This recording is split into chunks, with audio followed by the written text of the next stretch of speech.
Saudara-saudari terkasih, apakah saudara sudah memulai hari ini dengan penuh sukacita dan punya niat untuk berbuat baik meskipun kecil? Semoga Tuhan memberkati niat baik saudara. Ada sebuah perumpamaan atau ungkapan bijak yang mengatakan, "In the hand of a good man, the earth turn to gold." Di tangan seorang yang bijaksana dan baik, tanah bisa menjadi emas yang begitu berharga. Menurut saya, ungkapan itu sangat tepat. Bahkan sampai sekarang, sampai kehidupan begitu modern, orang sudah bisa terbang keluar angkasa, tetap kita hidup dari tanah. Apa yang Anda makan, itu selalu dari bumi. Entah itu biji-bijian, entah itu sayuran, entah itu buah-buahan. Semua dari tanah, dari bumi. Meskipun kadang-kadang kita tidak bersentuhan dengan tanah sama sekali, tetapi kita tidak bisa hidup kalau tidak makan dari apa yang dihasilkan oleh tanah. Bahkan apa yang kita pakai, semua dari tanah. Dan itulah alam. Alam selalu memberi, berlimpah-limpah. Maka kita diminta untuk kembali ke alam. Karena kemudian ketika kita kembali ke alam, kita bisa menjadi seperti alam, hidup dalam kelimpahan. Alam hanya berpikir memberi dan memberinya di dalam kelimpahan. Ketika kita menanam satu biji jagung misalnya, maka alam kemudian akan mengubahnya menjadi ratusan, ribuan butir jagung itu. Demikian juga dengan padi, demikian juga dengan tanaman yang lain. Alam, tanah selalu memberi dalam kelimpahan. Seperti seorang ibu. Kalau kita mengasihi seorang ibu, dia akan memberikan berlimpah-limpah dari kasih yang dia terima. Karena memang kita juga bagian dari alam. Tetapi memang makin lama kita makin menjauh dan makin terasing dari alam tempat kita hidup. Dan kemudian seringkali ada kekosongan karena jauh dari alam. Kita perlu kembali ke alam, memperhatikan alam. Saya menemukan sebuah kisah tentang seorang sederhana di Afrika yang hanya mempunyai tanah yang tidak begitu luas. Tetapi kemudian dia melihat di sekitar tanah yang dia punya tidak lebih dari 1000 meter. Tetapi kemudian dia mencari apa yang bisa dia kumpulkan. Dan dia menemukan banyak batu. Kemudian batu itu dia susun, dia campur dengan tanah, jadi rumah. Kemudian dia mengolah tanahnya, menanaminya dengan sayur-sayuran dan buah-buahan. Dan ketika dia menghasilkan buah yang banyak, sayuran yang banyak, dia bagi-bagikan kepada tetangganya. Dan kemudian dia mengatakan, betapa bahagianya saya bisa berbagi.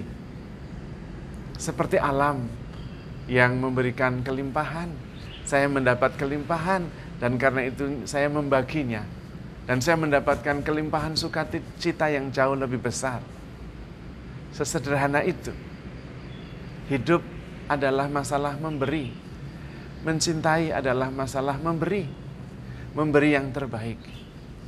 Maka kalau hidup sendirian dan mengatakan I love, tidak ada you-nya. Dan itu bukan cinta. Maka hidup adalah memberi. Boleh hidup sendiri, tetapi kemudian dia keluar dari dirinya sendiri dan mulai memberi apa yang dia bisa. Semua orang mempunyai kekuatan untuk memberi, terutama memberikan dirinya. Dan itulah cinta. Cinta adalah sederhana mengatakan, I am here for you. Saya ada untuk memberikan diri bagimu. Dan dalam memberikan diri itu, kita mempunyai kasih yang bisa kita berikan. Kita bisa memberikan diri kita. Dan itu bisa mulai dari tempat kita sendiri. Pertama-tama adalah memenuhi hati kita dengan cinta kasih setiap hari, dan kemudian mengasihi semua orang yang kita jumpai. Kasih itu tidak pernah kalah, tidak pernah kalah, karena kasih adalah kekuatan yang maha dahsyat, dan itulah kekuatan yang menumbuhkan benih-benih, yang menumbuhkan buah-buah, yang membuat kita terus hidup.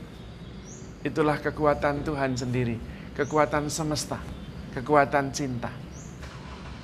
Maka ketika kita mempunyai cinta di dalam hati kita, kita akan mulai memberikan diri. Mulai sekarang, mulai hari ini, sedikit demi sedikit, terus menerus. Dan kemudian akan menghasilkan buah yang berlimpah-limpah. Menjadi kaya bukan berarti mempunyai banyak, tetapi bisa memberi banyak. Itulah menjadi kaya yang sebenarnya. Dan kita semua kaya, karena sejak lahir kita terus-menerus menerima anugerah dari Tuhan, yang bisa kita bagikan dan menjadi berlimpah-limpah. Seandainya setiap orang memahami arti cinta,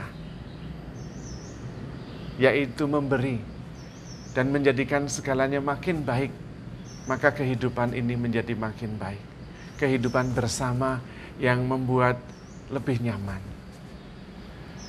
Apalagi kalau kita mengerjakannya bersama-sama, tidak sendirian, maka kekuatan cinta bersama itu jauh lebih dahsyat.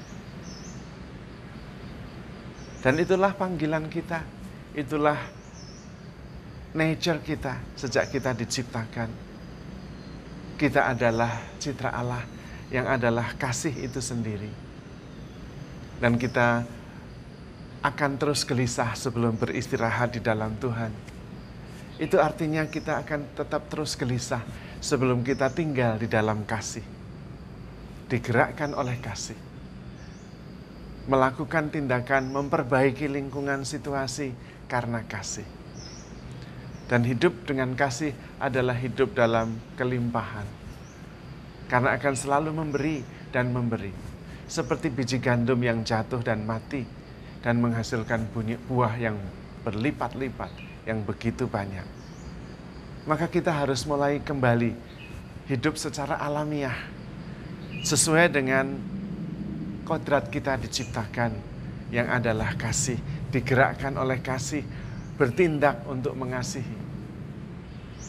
Selalu siap menjadikan segala-galanya lebih baik, karena kehadiran kita. Dan betapa membahagiakannya ketika kita bisa menyaksikan dan merasakan keadaan kehidupan yang menjadi lebih baik karena tindakan kasih kita. Dan itulah kunci kebahagiaan. Ketika kita mengasihi keluar dari diri sendiri, maka kemudian kita bisa menjadikan segala-galanya lebih baik dan hidup berlimpah-limpah. Terutama karena memang itulah nature kita, kodrat kita, keadaan alami kita, yang selalu memanggil kita untuk kembali ke sana, kembali ke fitri, saat kita diciptakan dahulu sebagai sang kasih sendiri. Apalagi terus-menerus Tuhan menemani kita. Tuhan menyatakan, mengkonfirmasi bahwa Tuhan mengasihi kita tanpa batas. Terus menemani, terus mengasihi kita. Maka mari kita mewartakan kasih itu melalui tindakan, melalui kata-kata, sedikit demi sedikit. Saat ini juga kita mulai dan terus-menerus konsisten. Dan itu tidak sulit karena sesuai dengan kodrat kita. Justru itu sangat cocok dan membuat kita bahagia. Maka saudara-saudari terkasih, handle yourself with care because you are loved. Tuhan memberkati.